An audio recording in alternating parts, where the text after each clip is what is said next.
अब mathematics second lecture number 30। अब वो कह रहा वॉल्यूम निकालिए बाय डिस्क मेथड का यूज करके। डिस्क मेथड और रिवोल्यूशन स्लाइस मेथड एक ही हैं, कोई फर्क नहीं है। वो कह रहा find the volume of the solid rotating the region, ठीक है ना, बाउंडेड बाय। अब देखो वॉल्यूम निकालना किसका, सॉलिड का। अब सॉलिड बनेगा किस तरफ देख लो पहले जरा आप। वो कह रहा रोटेट करिए, किसे रोटेट करिए, y is equal to x square. तो मैंने y is equal to x square, हम जानते हैं एक्स स्क्वायर 4ay वो कर्व होता है पैराबोला, वो खींच जाओ ऊपर को। कह रहा y is equal to 6 y x पे जाके, ये एक्स एक्स था आपका, ये आपका वाई एक्स पे जाके लाइन खींच दी 6 पे, ठीक है ना। अरे एक कह रहा है x बराबर 0, x बराबर 0 वाई एक्स पे होती है। तो ये वाला रीजन आ गया जिसे मैंने डार्क कर रखा। वो कह रहा है कि ये जो रीजन आया इसका रिवोल्यूशन करिए, किसके अबाउट करना है, वाई एक्सिस की। जब वाई एक्स के अबाउट रिवोल्यूशन करोगे तो रेडियस कौन बनेगी, एक्स एक्सिस बनेगी। तो वॉल्यूम कैसे निकलेगा, पाई एक्स स्क्वायर डेल्टा वाई। क्यों, सर्किल बनेगा एकदम रिवोल्व करते हुए, घूम जाएगा एकदम गोल, सर्किल की तरह मूव होगा। तो एक्स स्क्वायर हो गया, क्योंकि सर्किल का एरिया कितना होता है, पाई आर स्क्वायर वाला वही फॉर्मूला लगा डेल्टा वाई। बस एक्स स्क्वायर का मान कितना रख दिया, वाई स्क्वायर। ये x square is equal to y रख के इंटीग्रल मारा, आंसर दिया 18 पाई इसका सोल्यूशन।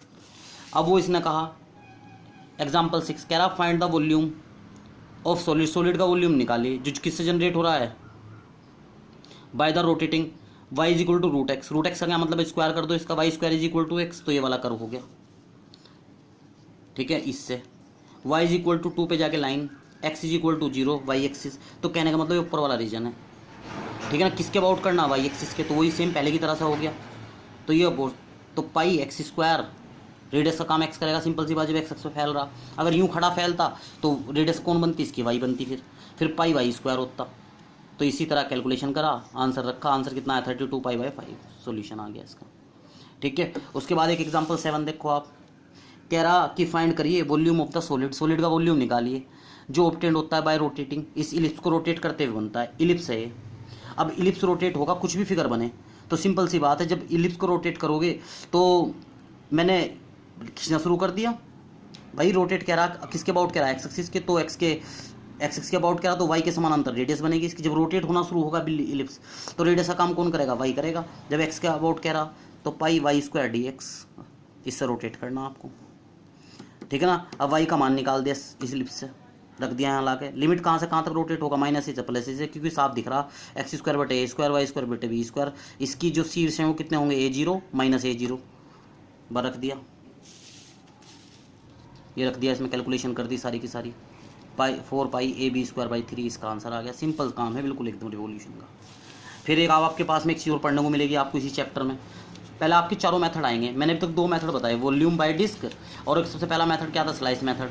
अब सरफेस एरिया भी पूछ सके, ध्यान रखिए सरफेस एरिया में वो फॉर्मूला लगे, ठीक है ना। अब वो कह रहा find the surface area of the plane, इस प्लेन का। तो यहाँ से जेड निकाल लो पहले, क्योंकि सरफेस एरिया के फॉर्मूले में रखा जाएगा del z by del x, यहाँ रखा जाएगा del z by del y, तो यहाँ जेड निकाल दिया, del z by del x, del z by del y उठा के इसके अंदर रख दिया, डी एक्स हो गया, ठीक है ना। अब ये डबल इंटीग्रल हो गया। अपने पिछले सेमेस्टर में पढ़े थे, जब कंडीशन दे रखी हो तो डबल इंटीग्रल की लिमिट कैसे लिखते हैं, तो उसने साफ कहा x0 y0, तो लोअर लिमिट तो 0 0 हो गई, जो अपर लिमिट है यहाँ से तो y की डायरेक्ट लिखी जाएगी। अब निगेटिव, यहाँ y का मान क्या आएगा, plus minus under root 16 minus x square, लेकिन माइनस नहीं लेना क्योंकि उसने लोअर लिमिट फिक्स कर दी y की 0, ठीक है ना। तो इसका मतलब ये हो रहा, और एक बार इसमें y0 रख लो, x का लिमिट निकल जाएगा प्लस का 4। अब आप ये देख रहे कि ये आप निकालना चाह रहे, तो ये था क्या सही मायने में, ये एक ऐसा सर्किल था जिसका रेडियस कितना था 4, क्योंकि तुमने x भी 0 लिया, वो y0 x0 दोनों बेसिक। तो पहले क्वाड्रेंट का एरिया निकाल दो। पहले क्वाड्रेंट का क्या है, ये सर्किल है, सर्किल का एरिया कितना होता है, पाई आर स्क्वायर।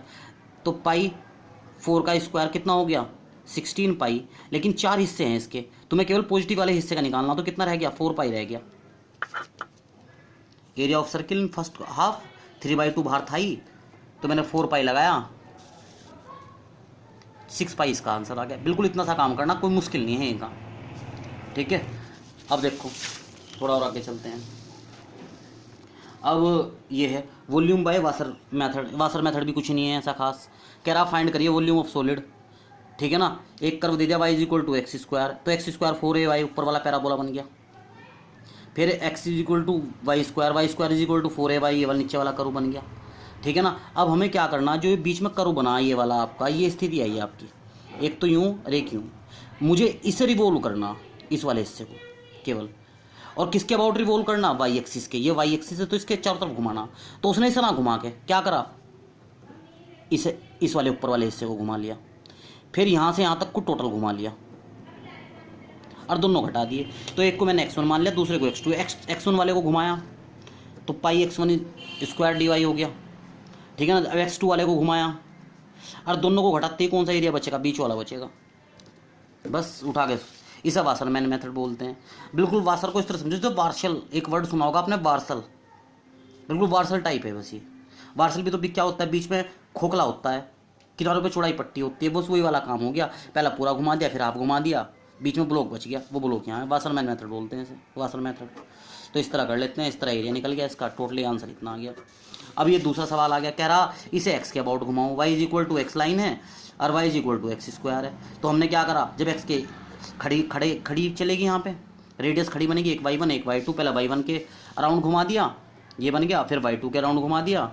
y1 का मान किससे रख दिया, y1 इस पे y is equal to x पे तक जारी है, यहाँ से रख दिया। और इसमें y का मान एक्स स्क्वायर इसमें रखा जाएगा, क्योंकि ये किससे आई हुई है, इस वाले कर्व से। कैलकुलेशन करके फिर फाइनली आंसर दे दिया 2π/15। यहाँ भी हमने ऐसे ही करा था ऊपर भी। जब मैंने x1 लिया था, x1 कौन से कर्व पे है, एक्स स्क्वायर वाई से। जब x1 के वैल्यू रखूँगा तो मैं इस वाले से रखूँगा, जब x2 की वैल्यू रखूँगा तो इस वाले से रखूँगा। उठा के कैलकुलेशन करके आंसर दे के छुट्टी। अब आपको क्या करना, सारे क्वेश्चन करने हैं। सिलेंड्रिकल सेल मेथड मत करना, बाकी सारे सवाल आपके हो जाएंगे। सब पे ईयर पड़े हुए हैं, जो ईयर पड़े हुए ये सवाल मैंने कराए हैं। एक दो और छुटा हुआ होगा तो आपने ट्राई करना, अगर कोई दिक्कत आई तो मुझे कॉल कर लेना, ठीक है भाई। और देखो जैसे पॉइंट निकाल रहे हैं, यहाँ पे पॉइंट कैसे निकल रहे, दोनों का इंटरसेक्शन देख लेना कहाँ है। ये यहाँ कट कर रहे तो मैंने यहाँ से देखो सोल्व करके निकाल दिया, एक्स का मान 0 बनाया, इसी तरह इस वाले में सोल्व करके निकाल दिया। सिंगल इंटीग्रल है, एक्स सारा किस में कन्वर्ट हो रहा है, यहाँ क्या लिखा हुआ dy तो y में कन्वर्ट हो रहा है। तो लिमिट भी किसकी ले ली हमने, y की। अब आप कहोगे सर आपने तो x की निकाल ली, तो रखो ना तुम x की लिमिट यहाँ रखो, y निकल जाएगा। x की लिमिट यहाँ रखो तो y निकल जाएगा। 0 to 1 आएगी y की लिए। यहाँ सारा क्वेश्चन किस में है, x में है, तो यहाँ तो x की लिमिट निकली गई 0 to 1। कन्फ्यूज़ बिल्कुल नहीं होना, बस इतना सवाल करके तो आपका काम ओके। मेरी तरफ से आपका सिलेबस कंप्लीट हो गया। बस एक टॉपिक मोहित सर पढ़ाएंगे जिसका नाम है इनफाइनाइट सीरीज, और वो जल्द से जल्द आपको कंप्लीट करा देंगे वो टॉपिक। उसके बाद आपकी पाँचों की पाँचों यूनिट कंप्लीट है।